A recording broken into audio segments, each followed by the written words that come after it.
find in relationships, disagreements tend to occur because you people have different perceptions and personalities, you name it. However, there's something usually strange when it comes to people with the personality disorder, like the narcissists. These people here have a tendency to blame their victims for the abuse they have inflicted on them. It's actually kind of a catch-22 for them because they are guilt-tripped and they kind of think they had a contribution towards it.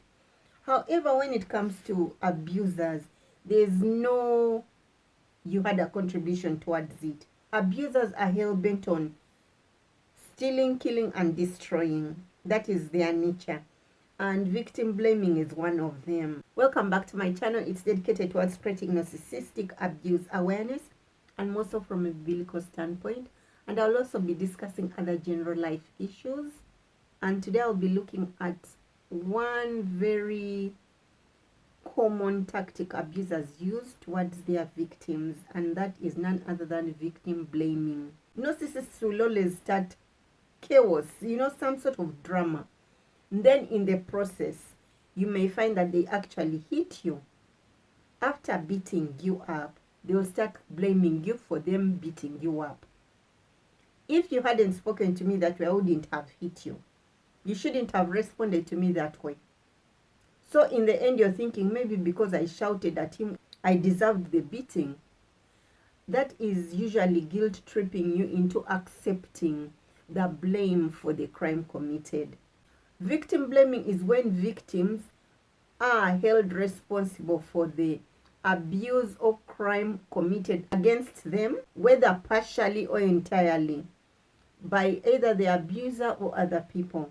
This is a horrendous situation that many people who are in these abusive relationships always encounter. Abusers always start drama because their domain is chaos and confusion. They cannot be in a peaceful environment for long.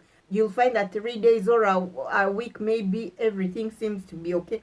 But actually, in between, there are subtle jabs here and there, some passive aggressiveness, silent treatment, the condescending remarks that you may not take seriously. You may choose to brush them aside. However, the thing is that these people are always prone to start fights, so they can blame you and they start guilt tripping you over it. Abusers always want to control, and that is one of the ways they'll control the whole narrative. Remember, their lives are scripted. Regardless of what you think, know, believe, their lives are scripted. And the moment you're in their circle, your life has already been scripted by them, unbeknownst to you. When the abusers occurred, you're going to hear statements such as, what did you do that led him to do that?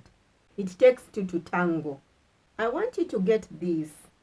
There is nothing about it takes two to tango when a narcissist is involved. These people are naturally diabolical in nature. How did you want them to do it?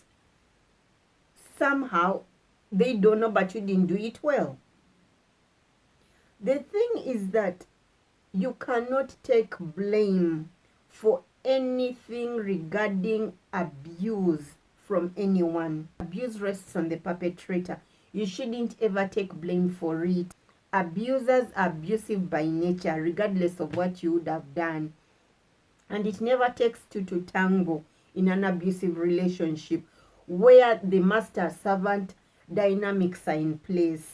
By victim blaming you is one of the ways they control you.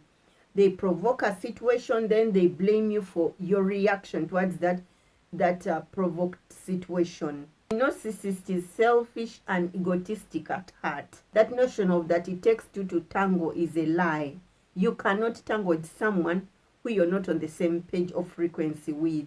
You got into this relationship committed, believing it's all for the best. You guys are going to work towards the betterment of yourselves. You build a great future with or without kids.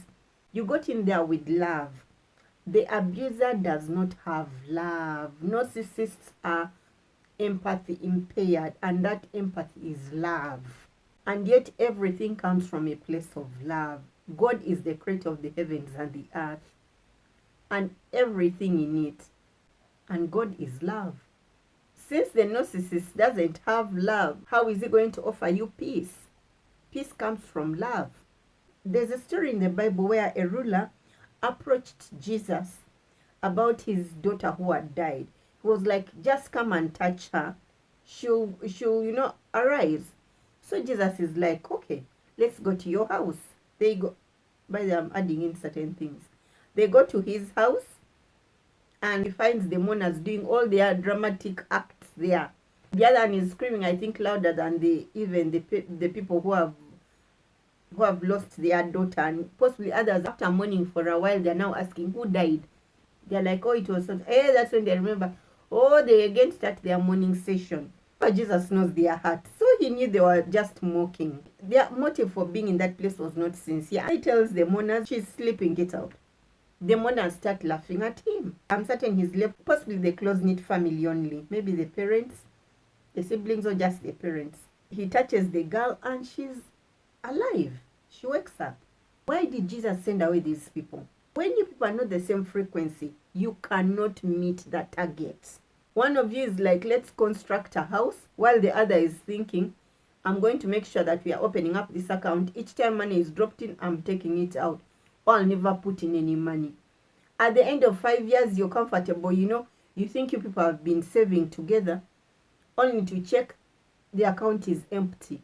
And the other person has never put in the money. But the entire time they're giving you false receipts. Fake documents that they were putting in money. This is the whole thing with narcissists. They will pretend like they're on board with you. Then after that, they blame you because they do not want to be held responsible. They do not want to taint their image, their perfect godly image. Everything they do is not done in good faith. Jesus had to make sure all these people were taken out so that a good act may happen. The environment must be conducive for what you people are believing God for. For a narcissist, it can never be conducive. Everything revolves around them. Nothing short of it. It takes two people to agree for something good to happen. How can two work together when they do not agree? It's impossible. Does light and darkness have anything in common? No. The victim here did not consent to the abuse. Anything non-consensual is abuse. Do not be guilt-tripped into taking blame for something you did not agree to. And do not be coerced to accept it as something agreeable. Because a victim blaming actually happens in a subtle way.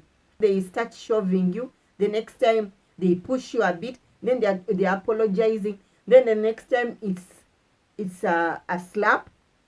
Then the next time someone is boxing you.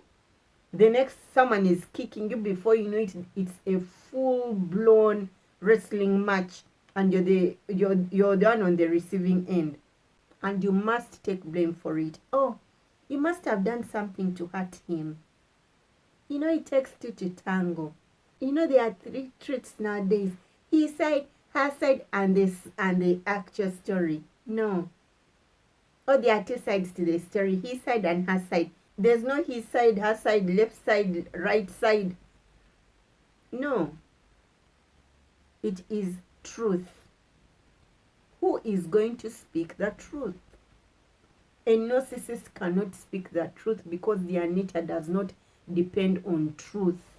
Their nature depends on lies. Even when they are speaking truth, by the way, they are lying because there must be a catch for them in order to speak the truth. But always narcissists get into victimhood while they are blaming the victim for the crime they have committed against them. I slapped her because she answered me rudely. And everyone can be, yeah, it's understandable. No, there's nothing understandable about it. Don't allow anyone to guilt trip you into accepting abuse. Abuse is ungodly. It's demonic. It is domestic violence. Violence at whatever point is the perpetrator's fault, never the victim. You had no part in that abuse. You did not choose to be abused, and this person is trying to blame you for accepting it. There's only one truth. That truth is the Holy Spirit. That truth is God. Jesus said, I am the way, the truth, and the life. No one comes to the Father except through me. He left and he said, I'll send a helper for you. He shall speak truth. And that is the Holy Spirit. The Holy Spirit teaches anyone responsibility. So the fact that the abuser here is trying to blame you for them abusing you means these people are not Holy Spirit filled.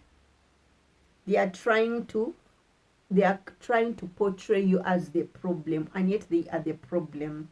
Love is not abusive. Another thing is this: people, let's say you teach people to respect you.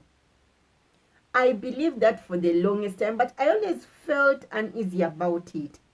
You cannot teach an adult respect. You can train a child to respect people, but you can never teach an adult respect.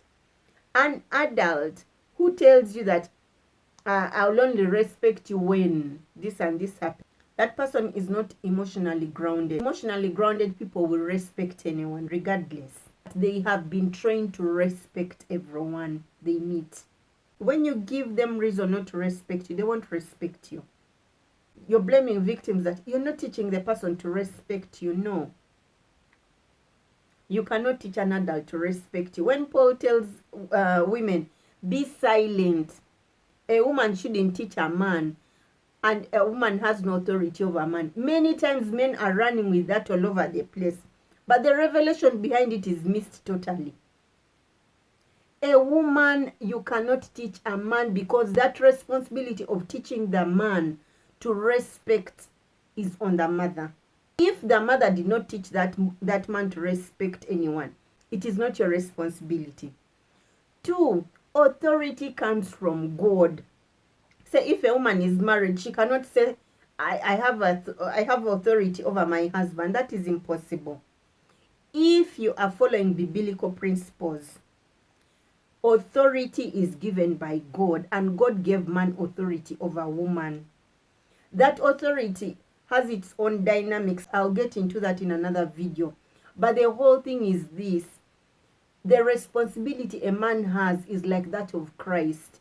Christ died for the church. You as the woman, are you going to die for the man? If you're doing so, you are switching responsibilities. Now, for the woman to start teaching the man things that should have been taught in childhood, that marriage is already broken.